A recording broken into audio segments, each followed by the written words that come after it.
ప్రధాని మోదీ ప్రకటించిన 8 అంశాల పొదుపు మంత్రానికి సీఎం చంద్రబాబు మద్దతు ప్రకటించారు. విదేశీ పర్యటనలు, ఇంధన వినియోగం, కాన్వాయ్ వాహనాలు తగ్గించి దేశ అభివృద్ధికి ప్రజలు సహకరించారని ఆయన పిలుపునిచ్చారు.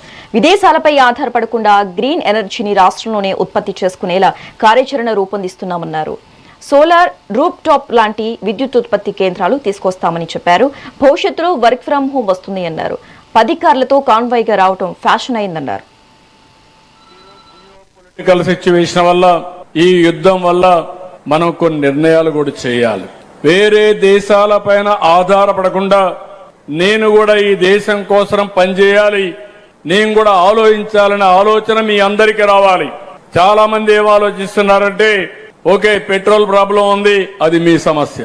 డీజిల్ ప్రాబ్లం ఉంది, మీరేం చేస్తారో మీరు చేసుకోండి. అది కరెక్ట్ అయింది కాదు.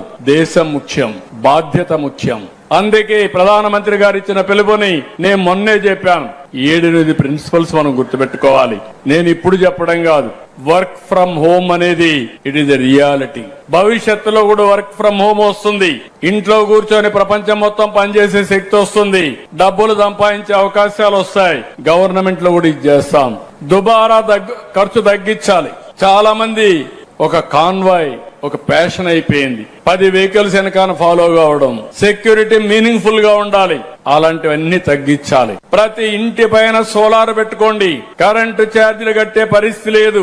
పేదవాళ్ళందరికీ ఉచితంగా పెట్టిస్తాం. ప్రస్తుతం అయితే అందరికి కూడా 2 కిలోవాట్స్ వరకు 60,000 ఇస్తున్నాం. 3 కిలోవాట్స్ ఉంటే 78,000 ఇస్తున్నాం. ఎస్సీలకు, ఎస్టీలకు ఉచితంగా ఇస్తున్నాం.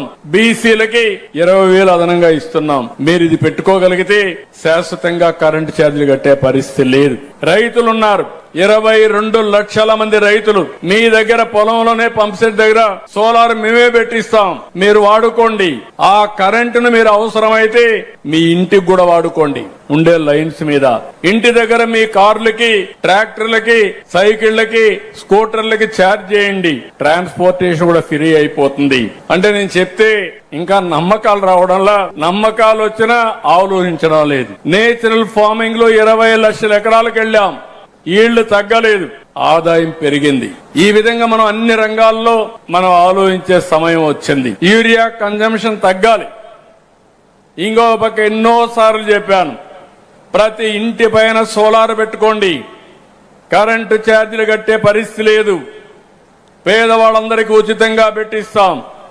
ప్రస్తుతం అయితే అందరికి కూడా 2 కిలోవాట్స్ వరకు 60,000 ఇస్తున్నాం. 3 కిలోవాట్స్ ఉంటే 78,000 ఇస్తున్నాం. ఎస్సీలకు, ఎస్టీలకు ఉచితంగా ఇస్తున్నాం. బీసీలకి 20,000 అదనంగా ఇస్తున్నాం. మీరు ఇది పెట్టుకోగలిగితే శాశ్వతంగా కరెంటు ఛార్జీలు కట్టే పరిస్థితి లేదు. రైతులున్నారు, 22 లక్షల మంది రైతులు.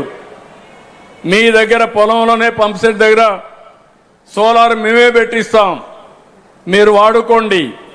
ఆ కరెంటును మీరు అవసరమైతే మీ ఇంటికి కూడా వాడుకోండి. ఉండే లైన్స్ మీద ఇంటి దగ్గర మీ కార్లకి, ట్రాక్టర్లకి, సైకిళ్లకి, స్కూటర్లకి ఛార్జ్ చేయండి. ట్రాన్స్పోర్టేషన్ కూడా ఫ్రీ అయిపోతుంది. అంటే నేను చెప్తే ఇంకా నమ్మకాలు రావడంలా, నమ్మకాలు వచ్చినా ఆలోచించడం లేదు. నేచురల్ ఫార్మింగ్ లో 20 లక్షల ఎకరాలకు వెళ్ళాం. ఈళ్లు తగ్గలేదు, ఆదాయం పెరిగింది. Hyderabad was a brown field city. 2 సిటీసులు ఉండేటివి హైదరాబాద్ లో. ఒక పక్క సికింద్రాబాద్, ఒక పక్క హైదరాబాద్. నేను వచ్చిన తర్వాత సైబరాబాద్ నిర్మాణానికి శ్రీకారం చుట్టాను. నాలెడ్జ్ ఎకానమీకి శ్రీకారం చుట్టా. స్ట్రాంగ్ ఫౌండేషన్ వేసా. ఈరోజు దేశంలో highest per capital income Telangana రాష్ట్రం. Most livable city Hyderabad. కానీ ఈరోజు నేను ఆలోచించేది భవిష్యత్తులో హైదరాబాద్ ప్లస్ అమరావతి. హైదరాబాద్ కంటే మెరుగైన సిటీ అమరావతి తయారవుతుంది. ఇక్కడ అన్ని వస్తువులు ఉన్నాయి. మొట్టమొదటిసారిగా ఇక్కడే రైతాంగాన్ని అభినందిస్తున్నా. ఒక స్ఫూర్తిదాయకంగా ముందుకు వచ్చారు. ప్రపంచంలో ఎక్కడా జరగలేదు. 29,000 మంది రైతులు 33,000 ఎకరాల భూమి స్వచ్ఛందంగా ముందుకొచ్చి ల్యాండ్ పూలింగ్ లో ఇచ్చారంటే ఇది ఒక చరిత్ర.